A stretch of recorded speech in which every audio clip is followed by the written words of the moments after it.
नमस्कार, ये न्यूज में आपका स्वागत है। आप देख रहे हैं अंदाजे लखनऊ, खबरें आपकी, अंदाज हमारा। आगामी 2022 विधानसभा चुनाव जैसे जैसे करीब आ रहा है, सभी दल अपनी तैयारियों में लगे हुए हैं।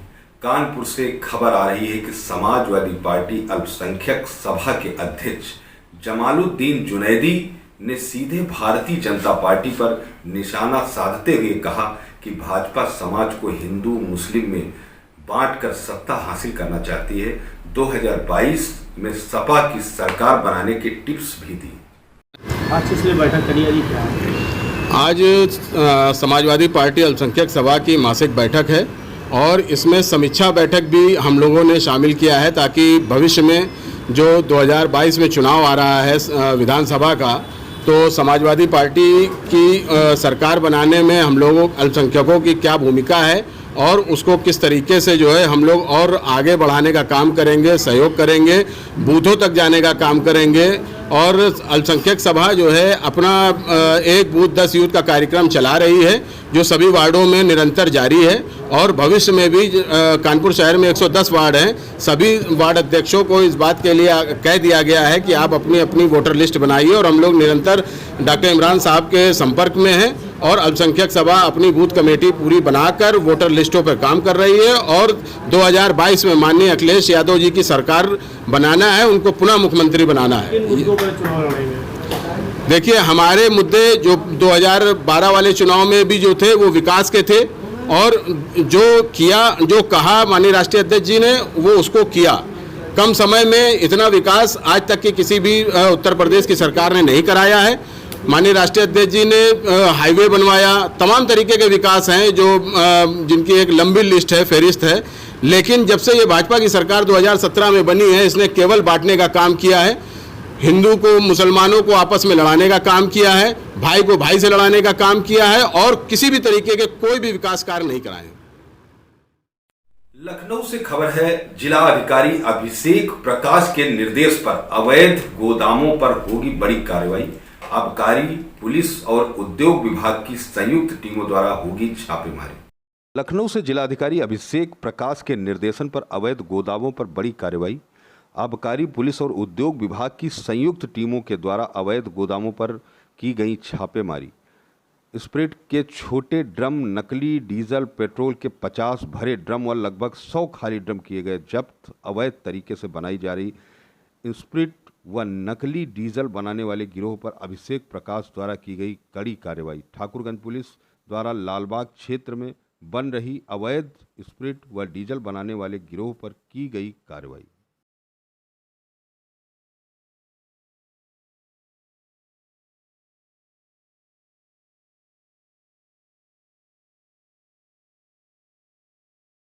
किंग जॉर्ज मेडिकल कॉलेज में पिछले 10 सालों से 13 सितंबर को मनाया जाता है सेप्सिस डे। पल्मोनरी के एचओडी डॉक्टर वेद प्रकाश ने देखिए क्या कहा प्रेस कॉन्फ्रेंस में।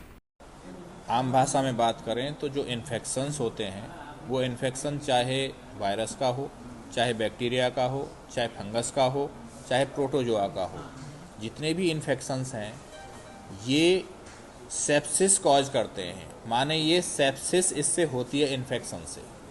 जब इन्फेक्शन कोई शरीर में होता है तो शरीर उसके लिए एक रिएक्ट करता है, इन्फेक्शन के लिए, उसे कंट्रोल करने के लिए, उस इन्फेक्शन से अपने आप को बचाने के लिए। तो उस रिएक्शन में जो एक इन्फ्लेमेशन होता है, जिसको अभी हम लोगों ने कहा कि जो इन्फ्लेमेशन है, ये इन्फ्लेमेशन अपनी ही जो इम्यूनिटी है वो अपने शरीर पे नुकसान पहुंचाती है फिर, क्योंकि वो ओवर एक्टिव हो जाती है, ओवर ड्राइव में आ जाती है।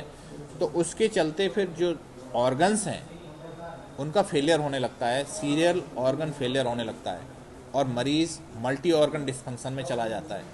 तो ये सेप्सिस, इसके बाद फिर सेप्टिक शॉक और मल्टी ऑर्गन डिस्फंक्शन, ये समस्याएं लगातार बढ़ रही हैं। जैसे हम देखेंगे कि आईसीयू में अगर कोई मरीज़ है, ज़्यादातर मरीज़ सेप्सिस की वजह से ही आईसीयू में आते हैं। तो ये जैसी थ्रेट है, ग्लोबल थ्रेट इसलिए भी है कि ये तीसरा किलर है, सबसे बड़ा तीसरा किलर सेप्सिस है दुनिया में। और जो आने वाली थ्रेट है, जो प्रोजेक्शन 2050 की एक स्टडी कहती है कि 2050 में सबसे नंबर 1 जो किलर होगा वो सेप्सिस होगा। क्यों? क्योंकि हम लोग जो एंटीबायोटिक का जो उपयोग है वो एक जुडिशियस तरीके से हमें उपयोग करना चाहिए, वो उपयोग नहीं हो रहा है, चाहे वो मेडिकल सिस्टम्स की कमी की वजह से हो रहा हो और चाहे जो दवाई खा रहे हैं वो इनएप्रोप्रिएट तरीके से खा रहे हों। ये जब प्रेस्क्राइब की जाती है जितनी डोज में जितने दिन के लिए एक्सपर्ट के द्वारा दी गई है उतने दिन जरूर खाएं, ना कम खाएं ना ज़्यादा खाएं। ये हम लोगों को देखना होगा जिससे कि हम भविष्य में MDR, XDR बैक्टीरिया पनपने से रोक सकें। इस तरफ हम लोगों को तैयारी करनी है, इसलिए आप सभी को बुलाया और 13 सितंबर हर वर्ष ये मनाया जाता है। 10 वर्ष से ये वर्ल्ड सेप्सिस डे, क्योंकि ये बहुत आवश्यक हो गया है कि हम किस प्रकार से सेप्सिस के लिए अवेयर करें। और लखनऊ में आगामी 2022 के चुनाव को लेकर के समाजवादी पार्टी में भी तेजी देखने को मिल रही है। आज DDS लान तिकोनिया चौराहे कानपुर हरदोई रोड पर व्यापार सभा के प्रदेश अध्यक्ष संजय गर्ग ने कई नए कार्यकर्ताओं को शामिल कर अखिलेश यादव को मुख्यमंत्री बनाने का दावा किया। वास्तव में व्यापार सभा पूरे प्रदेश के मंडलीय सम्मेलन 18 के 18 मंडलों में कर रही है। इसी कड़ी में लखनऊ का सम्मेलन व्यापारियों की नब्ज पे हाथ रखने के लिए है, जिसमें हम व्यापारियों की समस्याओं की जानकारी करते हुए समाजवादी पार्टी के चुनावी घोषणा पत्र में उन चीजों को जिससे उनकी समस्याओं का समाधान हो सके उन्हें शामिल कराने का काम करेंगे। वास्तव में आज पूरे प्रदेश में व्यापारी सबसे ज्यादा उत्पीड़ित है। 2016 के नोटबंदी के बाद लगातार उनके ऊपर कुठाराघात हो रहा है। नोटबंदी से न जाने कितने कल कारखाने बंद हुए, उद्योग धंधे चौपट हुए। नोटबंदी के बाद जो विसंगतिपूर्ण GST लगाया गया उसकी वजह से तमाम छोटा कारोबारी तबाह हो गया और उसे कारोबार का जो टर्नओवर है लगातार सिकुड़ता जा रहा है। और फिर जो लॉकडाउन अनियंत्रित रूप से लगा उसने रही सही कसर भी तोड़ने का काम कर दिया। 20 लाख करोड़ रुपए का पैकेज जो केंद्र सरकार ने दिया उसमें कोई पैसा के व्यापारी की जेब में नहीं आया। कितना डिस्बर्समेंट बैंक ने किया है, अगर इसी की जानकारी केंद्र सरकार ले ले तो ये पर्दाफाश होने का काम होगा। इन तमाम चीजों के अलावा जो सत्ता की पार्टी है केंद्र और प्रदेश की, उनका व्यापारियों के प्रति जो रवैया है वो बहुत ही संवेदनहीन है। हमने विधानसभा में इस बात को कई बार उठाने का काम किया कि लॉकडाउन पीरियड में जो लोगों का व्यापार चल रहा था वो अचानक आपके वजह से व्यापार रुका। आपके निर्देश पर 2 महीने लोगों ने 2020 में काम नहीं करा, तो उस दौरान जिन लोगों के उद्योगपतियों के जो बड़े कनेक्शन बिजली के थे उनके जो फिक्स चार्जेस आते थे रनिंग यूनिट के अलावा फिक्स चार्जेस को माफ कर देना चाहिए, परंतु सरकार ने उसे मना कर दिया। इसी के साथ साथ जो लोगों ने ऋण ले रखा था CC लिमिट थी और अपने अपने बैंकों से जो ऋण ले रखे थे उनके ब्याज का मीटर लगातार चलता रहा। लगातार व्यापार मंडलों की और हम सबकी ये मांग थी कि ब्याज माफ होना चाहिए क्योंकि उस दौरान व्यापार नहीं हो पाया है। इन तमाम चीजों के अलावा जो और दूसरी समस्याएं जो विसंगतिपूर्ण है उसमें खास तौर से आज बैंकों का सेविंग बैंक के अकाउंट का ब्याज कम हो गया है, लगभग 5% है। परंतु अगर कोरोना की वजह से और दूसरे कारणों की वजह से अगर व्यापारी GST जमा नहीं कर पाया तो GST के ऊपर उसके ऊपर जो दंड देने का काम होता है उस पर उससे 18% टैक्स वसूलने का काम किया जा रहा है। ये जो तमाम चीजें हैं जो आपस में अंतर विरोधी हैं, ये इस बात का दस्तक देती हैं कि जिससे कि व्यापारी बहुत परेशान है। और ये सरकार का जो संवेदनहीन रवैया है वो इस बात को दर्शा रहा है और सरकार बेनकाब हो चुकी है कि सरकार कॉरपोरेट सेक्टर की सरकार है। सरकार छोटे व्यापारी या किसान या छात्र मजदूर नौजवान की सरकार नहीं है। किसान और व्यापारी का दामन चोली का साथ है।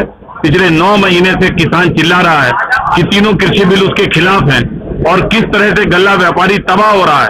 उन तमाम चीजों को बेपरवाह होकर जिस तरह से सरकार कॉरपोरेट सेक्टर में अडानी और अंबानी को साथ लेकर चलने का काम कर रही है, उससे साफ प्रदर्शित है कि विभिन्न समुदायों का वोट लेकर बनी हुई सरकार लोगों का ध्यान नफरत की फसल बोकर आपस में बांटने में लगाती है और इस हिंदुस्तान की संपदा को केवल अपने चहेते कॉरपोरेट सेक्टर की गोद में डाल देना चाहती है।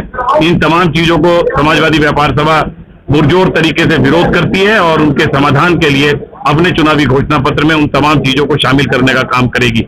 एक अपने पक्ष में परसेप्शन और समाजवादी पार्टी के विरोध में जो राय बनाने की जरूरत सत्ता पार्टी कर रही है कि समाजवादी पार्टी की सरकार ये के आने पे अपराध बढ़ता है, जबकि अपराध पूरी तरह से दिन रात दूनी चौगनी बढ़ रहा है और तमाम तरीके से लूट डकैती और छिनैती तमाम चीजें, अपहरण, इनकी घटनाएं रोजमर्रा की जिंदगी में आम है।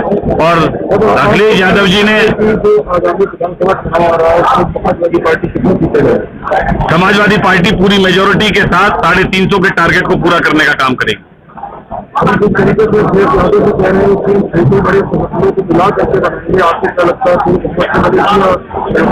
नहीं, पूर्ण बहुमत की सरकार बनेगी और जो संगठन पहले प्री अलायंस में है तो निश्चित रूप से वो उसी अलायंस के हिस्सा होंगे जो सत्ता में जब आने का काम होगा, जिन लोगों को सीटें देने का काम किया जाएगा।